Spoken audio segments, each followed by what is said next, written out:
नमस्कार दोस्तों, I hope आप सभी अच्छे होंगे। तो आज हम आपके लिए लेकर आए हैं नारीवाद। ठीक है, आज की इस वीडियो में हम डिटेल से जानेंगे कि नारीवाद क्या होता है, ठीक है, और इसके अर्थ और इसकी विशेषता। अगर आप डीएसएसबी या पॉलिटिकल साइंस से रिलेटेड कोई भी एग्जाम फिल कर रहे हैं तो हमारी ये यूट्यूब चैनल आपके लिए बहुत फायदेमंद साबित हो सकता है। इसीलिए हमारे इस यूट्यूब चैनल को जरूर सब्सक्राइब करें। तो चलिए शुरू करते हैं। नारीवाद, जिसको इंग्लिश में फेमिनिज्म कहा जाता है, नारीवाद एक ऐसी विचारधारा या सोच है जो नारी के अधिकारों और न्याय की बात करती है। वर्तमान समय में संपूर्ण दुनिया में अनेकों विचारधाराओं को अपनाने वाले लोग हैं, जैसे उदारवाद, मार्क्सवाद, पूंजीवाद। अन्य देशों में रहने वाले लोगों का एक ही देश में रहने वाले लोगों की विचारधारा में हमें विभिन्नताएं देखने को मिलती है। जैसे भारत में कई लोग पूंजीवादी या फिर कोई साम्यवादी को मानता है, कोई फेमिनिज्म को मानता है, ठीक है, कोई मार्क्सवाद के समर्थन भी है। ठीक हो गया।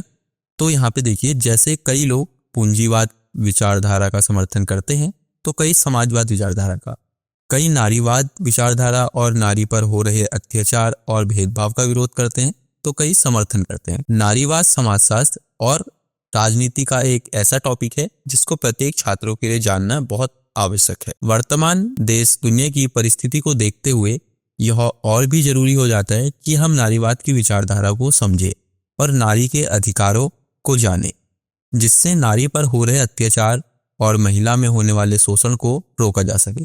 तो चलिए जानते हैं नारीवाद क्या है। नारीवाद के अर्थ को समझे तो ऐसे विचारक जो नारी और पुरुष को समान दृष्टि और समान अधिकार देने की बात करते हैं, ऐसी विचारधारा को नारीवाद विचारधारा कहा जाता है। ऐसे विचारक मानते हैं कि नारी को भी पुरुषों के समान अधिकार मिलने चाहिए और नारी पर हो रहे अत्याचारों का दमन होना चाहिए। ठीक है।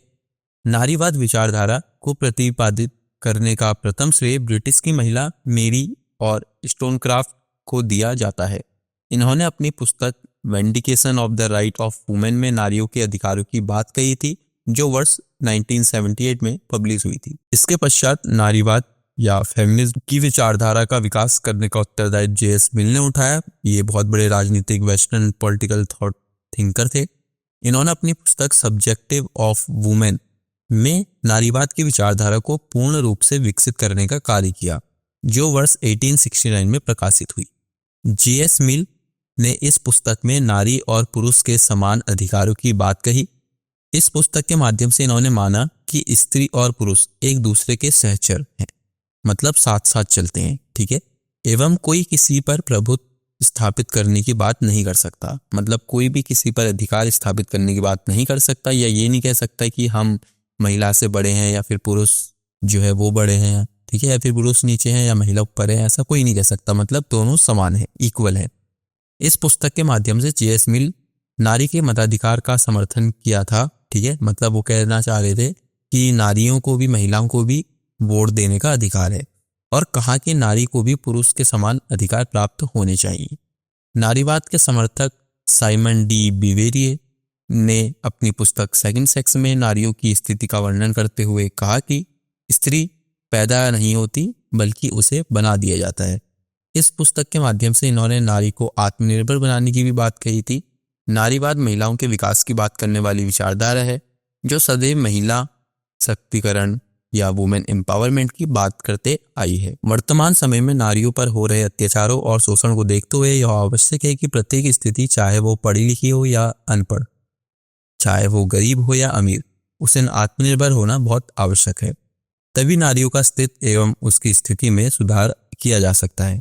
इसी के साथ अनेकों नारीवाद विचारधारा विचारकों ने हमेशा नारी के विचारों एवं अधिकारों का वर्णन किया एवं अपने विचार अपनी अपनी पुस्तक के माध्यम से प्रकट किए। अगर हम भारत में नारीवाद की बात करें तो डॉक्टर प्रभा खेतान है। ठीक है, ये इंडियन पॉलिटिकल थिंकर है। तो इनके अनुसार भारत में नारीवादी विचारधारा को व्यापकता प्रदान करने के लिए इनका अहम योगदान रहा है। इनके विचारों के अनुसार समाज को विकसित करने हेतु नारी की अहम भूमिका है। प्रभा खेतान अपने विचारों के माध्यम से नारियों की स्थिति पे प्रकाश डालते हुए कहती हैं कि वर्तमान समय में नारी को बस एक साज सज्जा के समान के रूप में देखा जाता है। राजनीति में उनका उपयोग सिर्फ वोट प्राप्त करने के उद्देश्य से ही किया जाता है, जो सही भी है। आशा रानी, ये भी इंडियन पॉलिटिकल थिंकर थी। इन्होंने कहा है, आशा रानी के दृष्टिकोण से भी भारत में नारी की स्थिति बहुत दयनीय है। इनके विचारों के अनुसार नारी को अपने अधिकार प्राप्त करने एवं न्याय प्राप्त करने हेतु संघर्ष करना अनिवार्य है। नारी को अपने अधिकारों की रक्षा करने के लिए परस्पर संघर्ष की अवस्था में रहना चाहिए।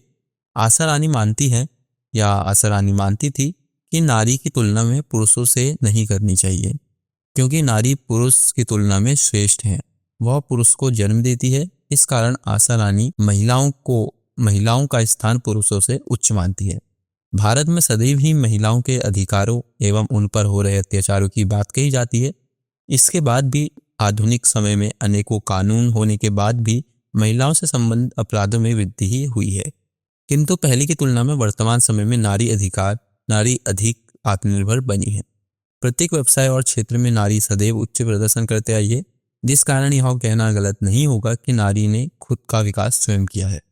इसके बाद भी नारीवादी विचारधारा को और अधिक विकसित करने की आवश्यकता है, जिससे नारी के प्रति अधिकार और न्याय प्रणाली को मजबूत किया जा सके एवं उन पर हो रहे अत्याचारों में कमी लाई जा सके।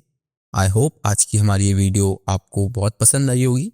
अगर हमारी वीडियो पसंद आई तो वीडियो को लाइक और शेयर जरूर करें। पॉलिटिकल साइंस से रिलेटेड हमारी और भी टॉपिक्स पे रिलेटेड और भी इंटरेस्टेड वीडियोस देखने के लिए हमारे चैनल को जरूर सब्सक्राइब करें। धन्यवाद।